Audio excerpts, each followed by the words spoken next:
uniform ng mga bata. Tama po ba? May ganon? Nawala yun eh, di ba?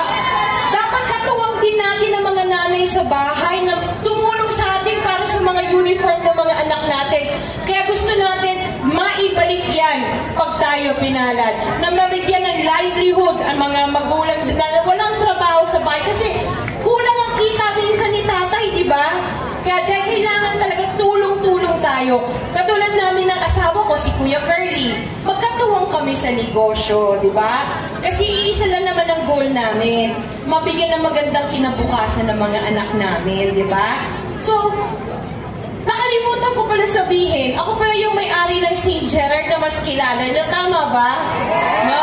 Yung isang may-ari yung asawa ko, si Kuya Curly.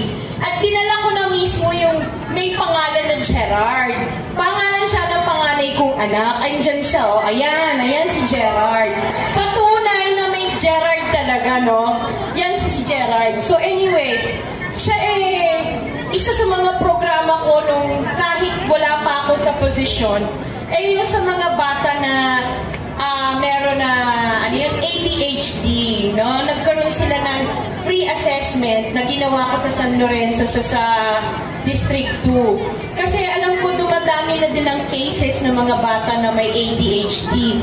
At alam ko rin na ang mahal magpa-assess ng mga bata. Sa totoo lang po. So ginawa kong libre yun. Nagpalibre ako ng assessment. At kung sakasakali, gusto na rin natin ilibre yung therapy ng mga bata kasi sobrang mahal. Bakit ko alam? Dahil yung mga anak ko, ADHD, they were diagnosed, clinically diagnosed with ADHD. 4 sila. No? Kaya alam ko. Pero ngayon si Gerard, third year student sa Mapua, taking up civil engineer. Kaya kaya